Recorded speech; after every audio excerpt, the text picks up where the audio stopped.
Is Collin Sexton the missing piece for the Orlando Magic? Or do the Orlando Magic not even need to entertain any sort of trades because they don't really have a missing piece because they are 9-6? We're going to get into all things Orlando Magic in this video. Thank you guys so much for clicking on this video. And the easiest and best way to support the channel is by subscribing, joining the Magic Digest family. We're trying to build an Orlando Magic basketball community here on YouTube. And if you are a returning viewer, you have heard me say that probably about 50 times. Guys, I'm so happy that we get to talk about some good Orlando Magic basketball news. Last time we talked, it was that the Orlando Magic were dominating and they were turning it around. But it's always great to just try to look ahead and see if there is a deal to be made at the trade deadline, because it looks like the Orlando Magic are not throwing their season away. They will not be too far away, or maybe they will be pretty far away from the Celtics and the Cavs, but they're not going to be too far out of real contention. The season is not over. We are 15 games in, and we are 9-6. Let's take a look at this proposed trade. This comes from Fadeaway World that involves the Orlando Magic with the Utah Jazz. The Orlando Magic get Collin Sexton to round out their backcourt pair with Jalen Suggs, maybe increase some scoring there. And the Utah Jazz get Cole Anthony, Jet Howard, a 26 first-round pick, and a 27 second-round pick. Now, Orlando owns both of those picks, so there's no extra higher order thinking needed to assess that. Both of those picks will probably be in the later part of those respective rounds, hopefully, fingers crossed, right?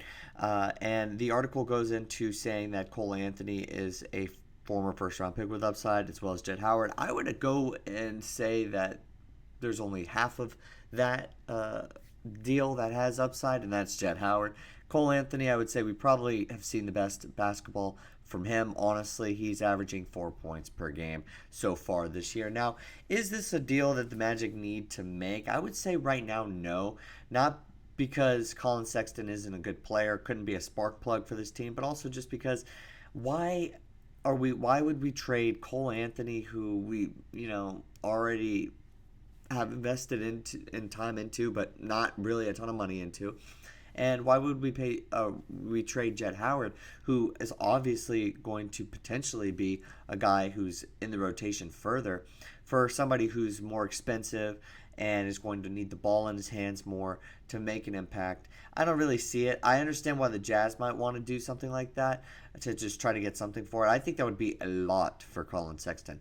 But I don't really see this even benefiting the Magic in a sense either, though, because it's just that we might be in a win-now mode, but I think you can make a backcourt with Jalen Suggs and Anthony Black work, especially if you're really trying to make that happen more consistently. I don't really see why that is something that could not happen. I mean, when we take a look at Collin Sexton's numbers, they're pretty good, especially from three-point land. The efficiency is there, but are we really going to try to give up that much for a 16-point-per-game scorer? I don't really think it's all that necessary, and I think he would potentially have to come off the bench. But this also comes with, hey, KCP needs to pick it up, right? Like, we got KCP to be in that exact role that we would bring in Collin Sexton to do. So I don't really see this panning out or being something that the Orlando Magic should or would do. But I think it's always fun to talk about whenever the trade deadline does come around, because, hey, when we looked at this Orlando Magic team 7 games ago or something like that, we were ready to hit the panic button. Oh, how, is the season over? How can we be this bad without Paolo Banchero?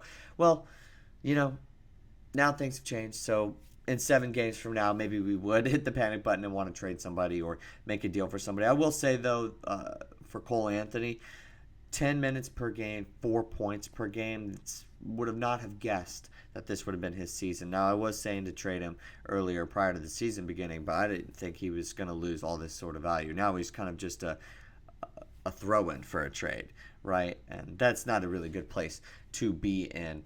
All right, let's go take a look at what is going on with Franz Wagner and why are the Orlando Magic on a 6-game winning streak. He's averaging 23 points per game this year, 6 rebounds, and 5 assists, and his shooting numbers are pretty good, and that 3-point percentage is something to die for.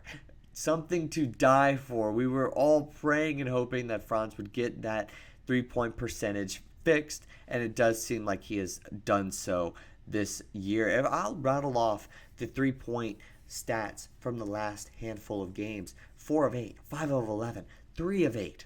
Now, there is a 2 of 9 right along there, but still turning the corner, and you gotta love to see it, because that was something that was super concerning, especially when we were talking about this upcoming season when he was playing in the Olympics, and it hadn't really shown in the Olympics. We saw he could continue to score, continue to handle the load, be that first option, like we know that he can be, but we had no idea whether or not the three-point percentage or the three-point shot was going to fall.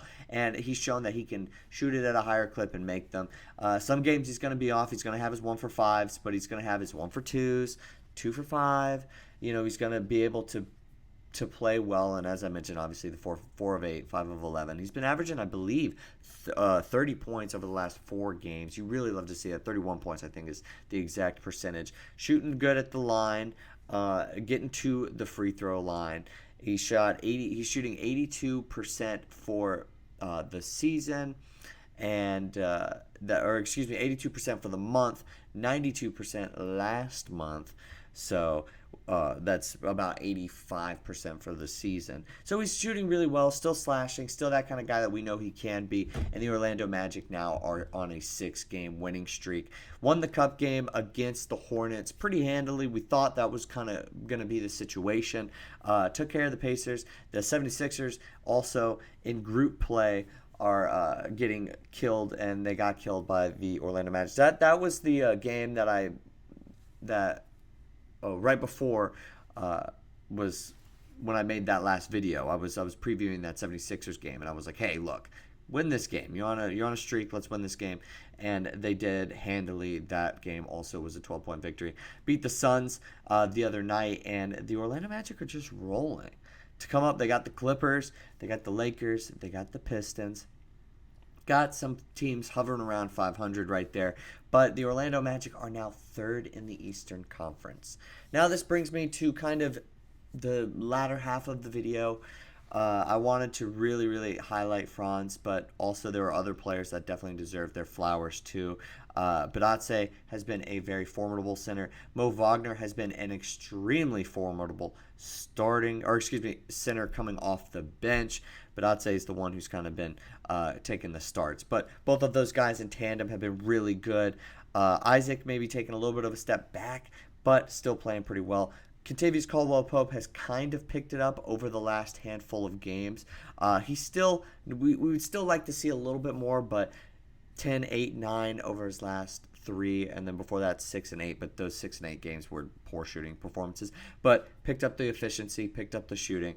He's been better. We will continue to try to monitor him as the season goes on. Anthony Black is here. He is the young guy out of the trio that we talked about prior to the season starting. Tristan da Silva is getting a lot of playtime, a lot more playtime than I would have thought, especially to this point now. He's averaging about 25 minutes per game. They like how he's playing. It's not always coming up in the box score, but he's playing smart. He's very intelligent, can pass the ball well. He is doing very good in his role, and obviously Jalen Suggs stepped it up to 15 points per game and has shown that he can be that assist man. But Franz's passing has been what it is.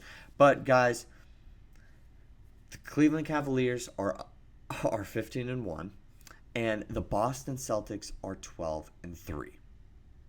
They obviously played last night, and that was like a big deal around the NBA.